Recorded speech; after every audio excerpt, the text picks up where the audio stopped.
ये घोषणा जो 7 मंत्री बनाए गए हैं, ये योगी ने अपनी हार की घोषणा की है।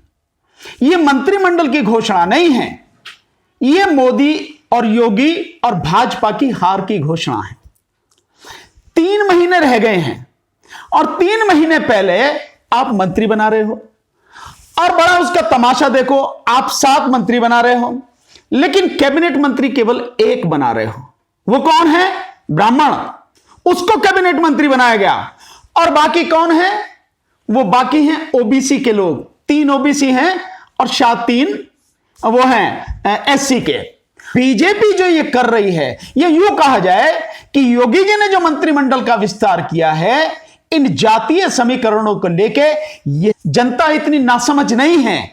जनता हर बात को समझ रही है कि जो ये मंत्रिमंडल विस्तार किया गया है वो इलेक्शन को ध्यान में रख के किया गया है। अगर आप वाकई में इतने हितैषी थे, प्रजापतियों के आप इतने हितैषी होते, खटीकों के आप इतने हितैषी होते, एक वो बनाए गए हैं जो गोंड हैं यानी कि जो शेड्यूल ट्राइब से हैं उनके इतने हितैषी होते, और इसके अलावा जो ओबीसी के लोग हैं उनको बनाया गया है, उनके आप इतने हितैषी होते, तो आप अब बनाते। ये 3 महीने रह गए। जब आपको बनाना नहीं चाहिए तो 4.5 साल पहले जब तुम्हारा पहला मंत्रिमंडल बना तब किसने रोका था? तब तो आपने शायद 10 या 12 तो ठाकुर बनाए थे और ऐसे 10-12 के करीब उसमें शायद ब्राह्मण थे। मतलब उनका बोलबाला था सवर्णों का, और भी उसमें थे ओबीसी के, कुर्मी वगैरह कुछ ये लोग बनाए गए। लेकिन इन सबको आपने नकारा साइड में किया, सब कुछ किया, और आज आप इनको बना रहे हैं 3 महीने पहले।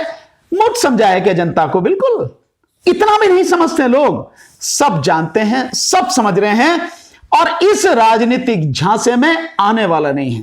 और जब आपको यह शरण लेनी पड़ रही है, आप तो कमंडल वाले थे ना, वो मंदिर जो बना रहे हो मांगो उस मंदिर पर वोट। मांगते क्यों नहीं हो? कहो हमने इतना भव्य मंदिर बनाया है, हम इतना सब कुछ कर रहे हैं, उस मंदिर पर वोट मांगो ना। आप नहीं, आपको मालूम है कि उस पर वोट नहीं मिलेंगे, इसलिए अब आप मंडल को उसको कमंडल को छोड़कर अब आप मंडल की राजनीति पर आ रहे हैं, ओबीसी को लुभाने की बात कर रहे हैं। और आपकी जो राजनीति है सब समझ रहे हैं कि जाटव को छोड़ के बाकी शेड्यूल कास्ट यानी अनुसूचित जाति में जाटव को एक साइड में छोड़ दो, बाकी सबको साथ में लेने का आप प्रयास कर रहे हो। दूसरा, ओबीसी में यादव को एक साइड में छोड़ दो और बाकी जो ओबीसी हैं उनको आप साथ लेने की बात कर रहे हो।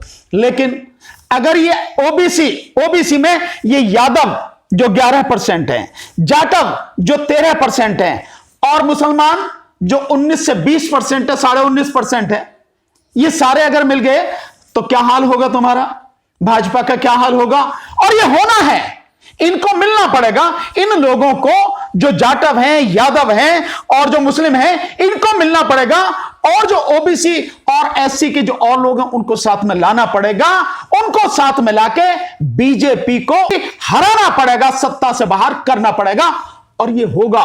मंत्रिमंडल में ये सब बढ़ोतरी से कुछ नहीं होगा। लेकिन जो सबका साथ सबका विकास लेकर के और सबका विश्वास लेकर के जो मोदी का बीजेपी का स्लोगन है वो चल तो रहे हैं। ये कोई ना, ये सबका साथ नहीं। अगर सबका साथ होता उसमें इस देश का 15% मुसलमान नहीं आता सबके साथ में। और अगर उत्तर प्रदेश की बात करें तो 20% मुसलमान है, यानी कि 24 करोड़ की उत्तर प्रदेश की आबादी में 5 करोड़ मुसलमान हैं। वो साथ में नहीं आता है क्या? उसके प्रति तो जितनी नफरत फैलाई जा रही है, जितना उसको प्रताड़ित किया जा रहा है, जितना उसको अपमानित किया जा रहा है, जिस तरह से उसके सारे रास्ते बंद करने का प्रयास किया जा रहा है, वो सबके साथ में नहीं आता। दूसरा, मोहसिन रजा ऐसे तो कितने ही जो मतलब लोग होते हैं जो जबरदस्ती जिस तरह से बनाए जाते हैं, या जिनको किस तरह से हर समाज में हर तरह के लोग होते हैं बना दिया जाता है, ये वो नहीं है। आप एक को टिकट नहीं दे रहे, किसी भी एक व्यक्ति को आप टिकट नहीं दे रहे, इतनी बड़ी आबादी को। दूसरा, आप देखिए बड़ी आपकी साफ साफ रणनीति है जो समझ में आ रही है, दिख रही है कि जाटव यानी आप 13% 14% जाटव है, उसको अलग करके और आप बाकी उसकी बात कर रहे हो, तो जाटव आपके उसमें नहीं आता। मतलब आपकी इस सबके साथ वाली में वो नहीं आता। और यादव को अलग करके आप ओबीसी की बात कर रहे हो तो यादव नहीं आता, जो 11% यादव है, यानी कि 13-14% यह हो गया, यानी 45% उत्तर प्रदेश की 100% आबादी में से 45% आबादी को बिल्कुल आप बेशर्मी से उसे अलग करके ये कह रहे हैं सबका साथ और सबका विकास और सबका विश्वास। इसे मानेंगे सबका साथ? यानी लगभग आधी आबादी को आप दरकिनार कर रहे हो और कह रहे हो सबका साथ, सबका विकास, सबका विश्वास। इसे कहा जाएगा? ये तो बिल्कुल ओपन है उनकी नीति और बड़ी बेशर्मी से ये नीति अपनाई जा रही है। एक राजनीतिक पार्टी इस तरह का कर रही है। योगी जी कह रहे हैं कि हम तो इस बार अपना रिकॉर्ड तोड़ेंगे। बिल्कुल, इसमें कोई शक नहीं है, लेकिन वो रिकॉर्ड क्या होगा ये मैं बता देता हूं। वो रिकॉर्ड होगा उत्तर प्रदेश में बीजेपी की सबसे कम सीटें आएंगी और सबसे ज्यादा उनके कैंडिडेटों की इस बार जमानत जब्त होगी। ये रिकॉर्ड होगा।